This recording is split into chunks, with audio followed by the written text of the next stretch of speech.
Hey, welcome to Grilling and Stuff. Today I'm going to be cooking a Philly cheesesteak with green bell peppers, onions, and also some fries. Fire up the grill. First thing, fire starter.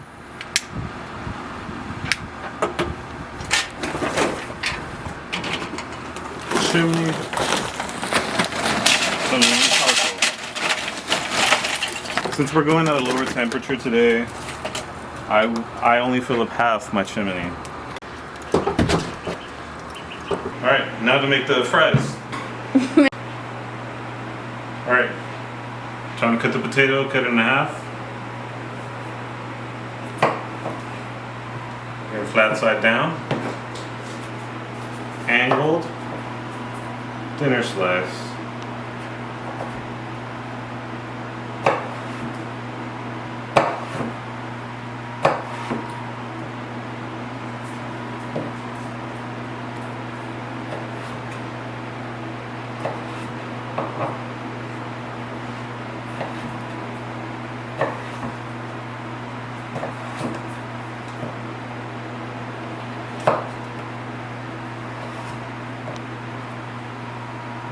Now that I cut this potato, what I like to do is stick the potato in some water and allow the water to really draw out the potato starch. All potato starch does is cause sticking and make it sort of soggy. So if we can remove the potato starch, we can really get some crispy, beautiful potatoes.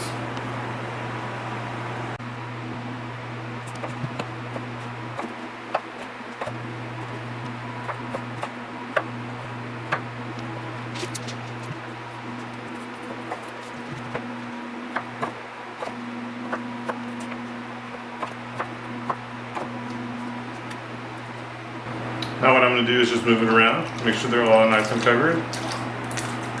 Alright, so now that my fire's fully lit, I'm going to drop it in. As you can tell, I've got some old charcoal. I like to reuse it. Drop it in, spread it around. We're really looking for a low to medium-low heat. Alright, so I'm going to let this keep rolling for 20 minutes. Allow it to heat up, but then dwindle down a bit. And then I think it'll be perfect.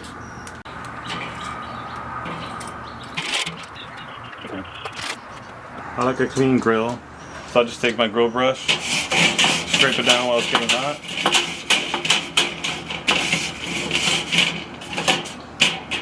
And allow the fire to finish the job. The next thing I'm going to do is cut the green pepper. I like to take it from the top, slice all the way down on the sides. We want the green part, but we do not want the seeds, we do not want the white veiny part.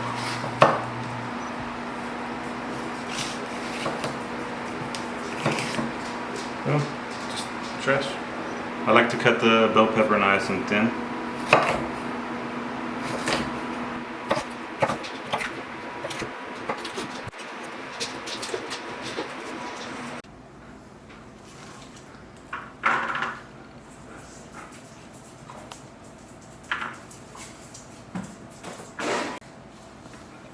Next up, the onion.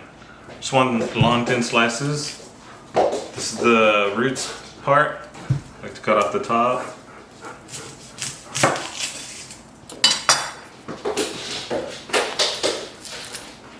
Start peeling it. Take off 2, 3 layers. I just took off 2.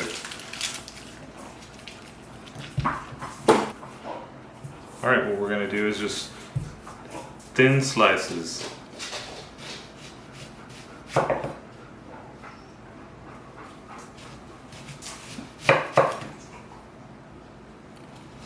I don't like thick slices, I like thin slices. I like for them to get golden as much as possible.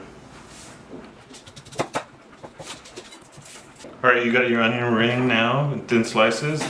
Cut it in half. That's a lot thinner slices. First thing we gotta do is thinly slice this ribeye. And fresh ribeye tends to be very tender and fall apart. So what you want to do is put your ribeye in the freezer for about 30 minutes. That's what I did. That way you can get nice thin cuts. As thin as possible. Of course you got to sharpen your knife. Make sure you have a very sharp knife.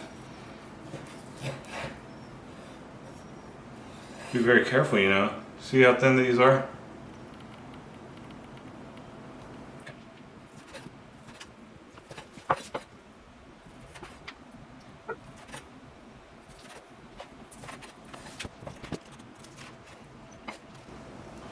Nice little pile of ribeye right there. Let's keep cutting.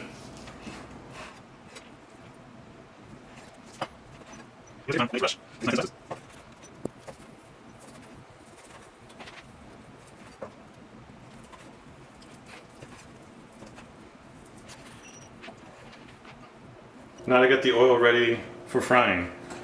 First thing we're going to do, light it up to about medium high. Next thing, pour in your canola oil. I like about, I don't know, 2 inches. Just enough to cover. Now we want to get our oil to 300 degrees. I like to check with the thermometer.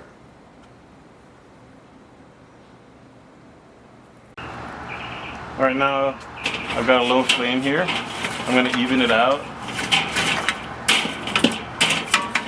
Nice spacing. What I'm going to use is a stainless steel griddle. Place it right on top. Oh, one thing I like to do when I'm doing this is move these handles. That way there's more, it fits better.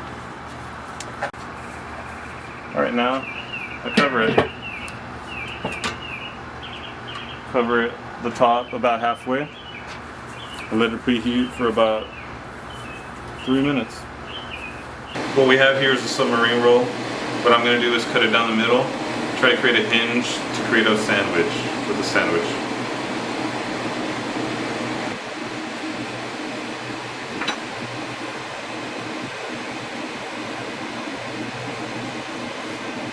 What I like to do next is add a little mayonnaise. Some people use butter, I like mayonnaise. Now that the canola oil is at 300 degrees, I'm going to start adding the potatoes for the first round of frying. Align your plate to the side. Drop them in slowly and carefully. So you mix them up.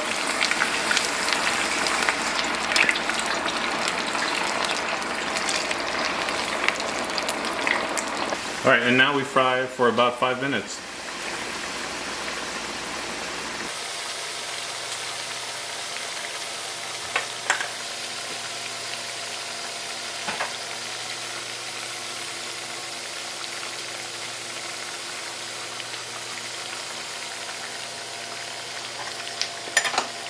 Just checking them out, keep moving.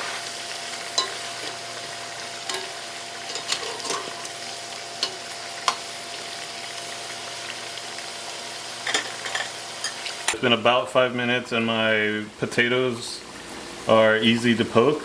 You can tell that they're done. That's all we're looking for. Right now they're not going to look golden brown, they're just going to look pale and white. Not too appetizing, but that's what the second fry is for.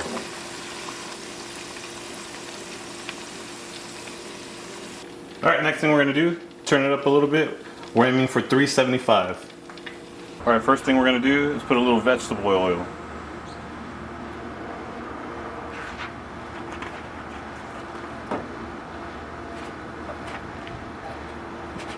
Two tablespoons of butter.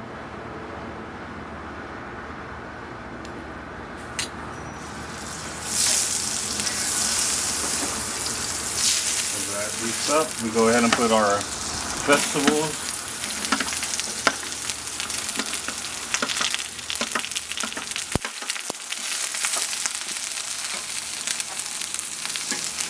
Alright, it's been a couple seconds.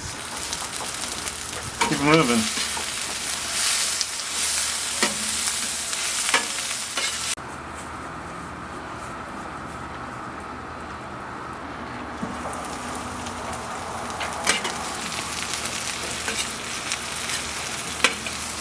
What we're looking for is slightly translucent onions and slightly softened green peppers.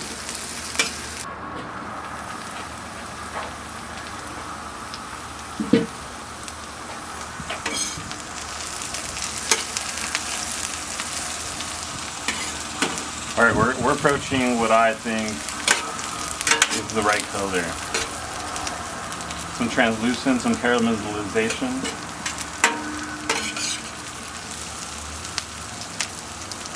Alright, at this point I'm just going to keep the top off, allow it to get just slightly hotter. After a while I like to start bunching them.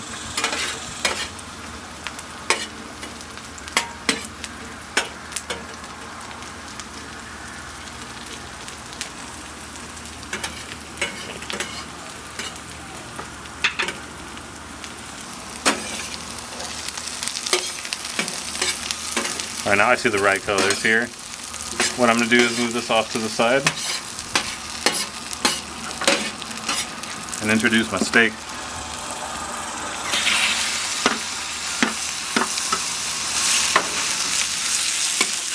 Move it around.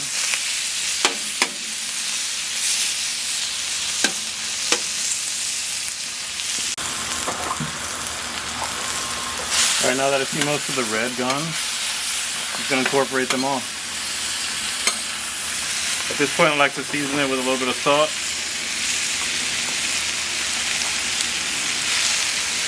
And black pepper. Freshly ground. Always freshly ground.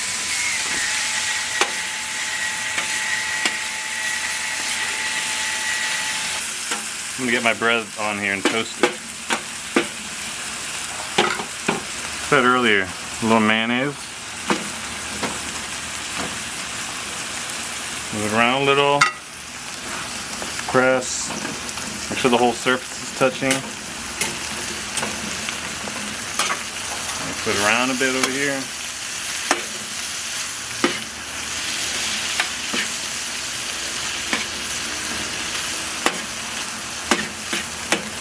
As you notice on the side, these green bell peppers start getting a darker color. Start getting softer. It's really what you're looking for. And now the other bread. Same deal. Press. Don't forget about the meat.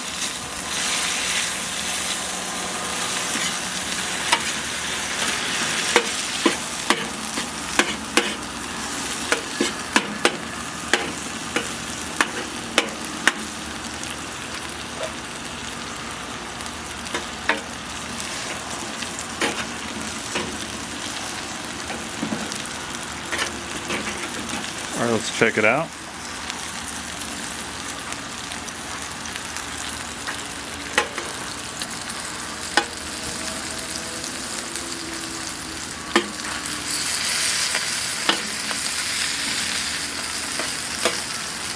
Cool. Nice and easy. Next step, separate into 2 piles. Here we're cooking for 2.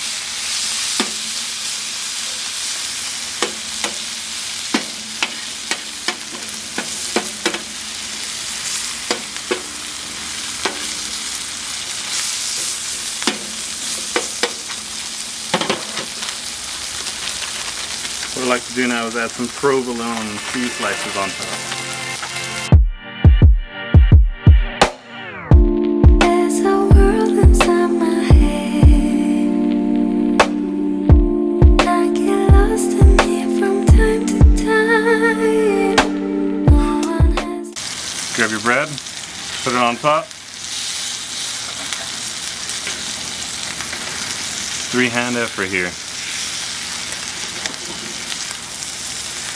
Boom, ooh. Looks amazing. Boom. Get the help of the spatula. Will help here. Boom. Looks amazing. Alright, now that we're at 375, we're going to take these pale fries, give them some color. Again, corner yourself a little bit. Drop them in slowly.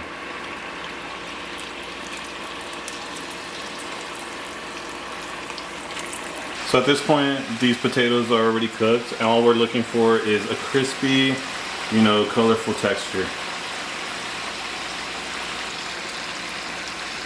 Beautiful bubble.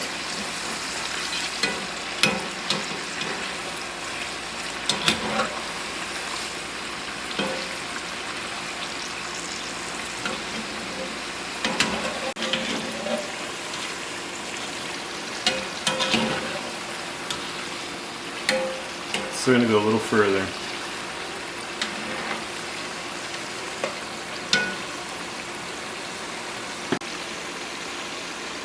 Alright, so right before you think your fries are almost done, you should pull it out because they will keep cooking and they'll keep crispening up and coloring up.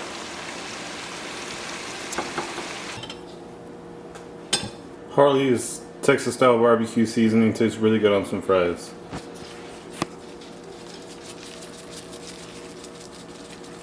Go as heavy or as light as you like.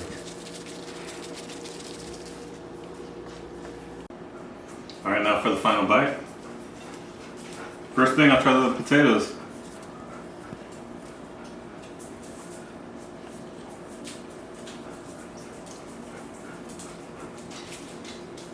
Nice layer of crisp. Alright, now the behemoth, the Philly cheesesteak.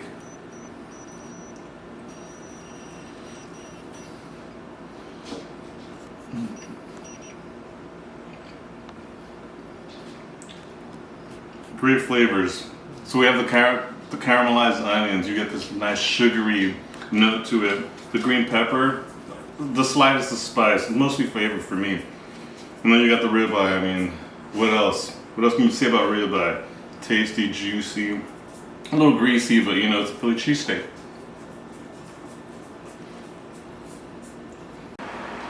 If you like what we're doing here at Grilling and Stuff, make sure you like, comment, and subscribe. See you next time.